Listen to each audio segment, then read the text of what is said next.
ಇವತ್ತು ಇಡೀ ದೇಶವೇ ಐತಿಹಾಸಿಕ ಕ್ಷಣಕ್ಕೆ ಸಾಕ್ಷಿಯಾಗಿತ್ತು. ಸಮುದ್ರದ ಮೇಲೆ ಜೆಟ್ ಸ್ಪೀಡ್ನಲ್ಲಿ ಪ್ರಯಾಣಿಸಬಹುದಾದಂಥ ಸಮುದ್ರ ಸೇತುವೆಯನ್ನು ಪ್ರಧಾನಿ ನರೇಂದ್ರ ಮೋದಿ ಲೋಕಾರ್ಪಣೆ ಮಾಡಿದರು. ವಾಣಿಜ್ಯ ನಗರಿ ಮುಂಬೈನಲ್ಲಿ ದೇಶದ ಅತಿ ಉದ್ದದ ಟ್ರಾನ್ಸ್ ಹಾರ್ಬರ್ ಲಿಂಕ್ ವಾಹನಗಳ ಓಡಾಟಕ್ಕೆ ಮುಕ್ತವಾಯಿತು.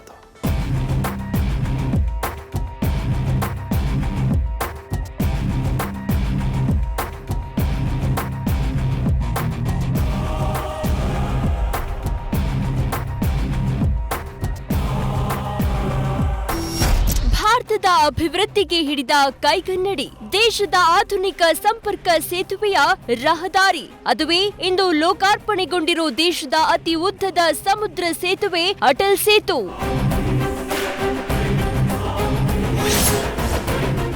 ದೇಶದ ಅತಿ ಉದ್ದದ ಸಮುದ್ರ ಸೇತು ಉದ್ಘಾಟನೆ. ಅಟಲ್ ಸೇತುವೆ ಪ್ರಧಾನಿ ನಮೋ ಲೋಕಾರ್ಪಣೆ. ದೇಶದ ಅತಿ ಉದ್ದದ ಸಮುದ್ರ ಸೇತುವೆ ಎಂಬ ಹೆಗ್ಗಳಿಕೆಗೆ ಪಾತ್ರವಾಗಿರುವ ಮುಂಬೈನ ಅಟಲ್ ಸೇತು ಲೋಕಾರ್ಪಣೆಗೊಂಡಿದೆ. ಮುಂಬೈ ಟ್ರಾನ್ಸ್ ಹಾರ್ಬರ್ ಲಿಂಕ್ ಅನ್ನ ಪ್ರಧಾನಿ ಮೋದಿ ಇವತ್ತು ಉದ್ಘಾಟಿಸಿದ್ದಾರೆ. ಅಟಲ್ ಸೇತು ಉದ್ಘಾಟನೆಗೆ ಆಗಮಿಸಿದ ಪ್ರಧಾನಿ ಮೋದಿಯನ್ನ ಮಹಾರಾಷ್ಟ್ರ ಸಿಎಂ ಏಕನಾಥ್ ಶಿಂದೆ ಸನ್ಮಾನಿಸಿದ್ರು. ಶಾಲು ಹೊದಿಸಿ ಪೇಟ ಹಾಕಿ ಅಯೋಧ್ಯೆ ರಾಮ ಮಂದಿರ ಮಾದರಿಯ ಪ್ರತಿಮೆಯನ್ನ ಪ್ರಧಾನಿಗೆ ನೀಡಿ ಗೌರವಿಸಿದ್ರು. ಇನ್ನು ಟ್ರಾನ್ಸ್ ಹಾರ್ಬರ್ ಲಿಂಕ್ ನ ಮಾಡೆಲ್ನ ಪ್ರಧಾನಿ ಮೋದಿ ಅತ್ಯಂತ ಕುತೂಹಲದಿಂದ ವೀಕ್ಷಿಸಿದ್ರು. ಈ ವೇಳೆ ಮೋದಿಗೆ ಮಹಾರಾಷ್ಟ್ರ ಸಿಎಂ ಏಕನಾಥ್ ಶಿಂದೆ, ಡಿಸಿಎಂಗಳಾದ ದೇವೇಂದ್ರ ಫಡ್ನವೀಸ್, ಅಜಿತ್ ಪವಾರ್ ಸಾಥ್ ನೀಡಿದ್ರು. ಅಲ್ಲದೆ ಸೇತುವೆ ಉದ್ಘಾಟನೆಗೆ ಮುನ್ನ ಪ್ರಧಾನಿ ಮೋದಿ ಮೆಗಾ ರೋಡ್ ಶೋ ನಡೆಸಿದ್ರು.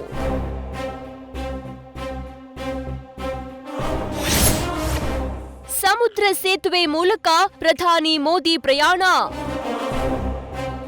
ಅಟಲ್ ಸೇತು ಲೋಕಾರ್ಪಣೆ ಮಾಡಿದ ಪ್ರಧಾನಿ ಮೋದಿ ಬಳಿಕ ಕೋಲಾಬದ ಐಎನ್ಎಸ್ ಶಿಕಾರ್ದಿಂದ ನವಿ ಮುಂಬೈಗೆ ಸಮುದ್ರ ಸೇತುವೆಯ ಮೇಲೆ ಪ್ರಯಾಣಿಸಿದ್ರು. ಅಂದ್ಹಾಗೆ 21.8 ಕಿಲೋಮೀಟರ್ ಉದ್ದದ 6 ಪಥದ ಸೇತುವೆಯನ್ನ ಮಾಜಿ ಪ್ರಧಾನಿ ಅಟಲ್ ಬಿಹಾರಿ ವಾಜಪೇಯಿ ಸ್ಮರಣಾರ್ಥವಾಗಿ ನಿರ್ಮಿಸಲಾಗಿದೆ. 18,000 ಕೋಟಿ ವೆಚ್ಚದಲ್ಲಿ ಕೈಗೆತ್ತಿಕೊಂಡ ಈ ಸೇತುವೆಯ ನಿರ್ಮಾಣವು ಮಹತ್ವದ ಮೂಲ ಸೌಕರ್ಯ ಸಾಧನೆಗೆ ಹಿಡಿದ ಕೈಗನ್ನಡಿಯಾಗಿದೆ. ಎಂತಹ ಗಾಳಿ ಮಳೆಗೂ ಜಗ್ಗದ ಸಮುದ್ರ ಸೇತುವೆಯನ್ನ ಕೇಂದ್ರ ಸರ್ಕಾರ ಮತ್ತು ಮಹಾರಾಷ್ಟ್ರ ಸರ್ಕಾರ ಒಂದಾಗಿ ನಿರ್ಮಾಣ ಮಾಡಿವೆ. ಇದೀಗ ಈ ಸೇತುವೆ ವಾಹನಗಳ ಓಡಾಟಕ್ಕೆ ಮುಕ್ತವಾಗಿದೆ.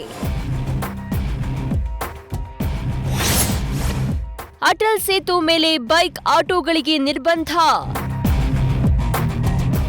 ಸೀಲಿಂಗ್ ಸೇತುವೆ ಮೇಲೆ 4 ಚಕ್ರದ ವಾಹನಗಳ ವೇಗದ ಮಿತಿಯನ್ನ 100 ಕಿಲೋಮೀಟರ್ಗೆ ನಿಗದಿ ಮಾಡಲಾಗಿದೆ. ಹೀಗಾಗಿ ಈ ಸೇತುವೆ ಮೇಲೆ ಬೈಕ್, ಆಟೋ, ಟ್ರ್ಯಾಕ್ಟರ್, ಭಾರೀ ಗಾತ್ರದ ವಾಹನಗಳ ಸಂಚಾರಕ್ಕೆ ನಿರ್ಬಂಧ ಹೇರಲಾಗಿದೆ.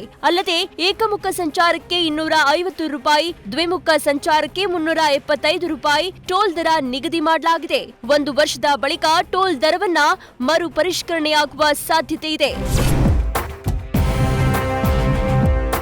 ಒಟ್ಟಾರೆ ದೇಶದ ಅತಿ ಉದ್ದದ ಮತ್ತು ಅತಿ ದೊಡ್ಡ ಸಮುದ್ರ ಸೇತುವೆ ಸಾರ್ವಜನಿಕ ಸಂಚಾರಕ್ಕೆ ಮುಕ್ತವಾಗಿದೆ.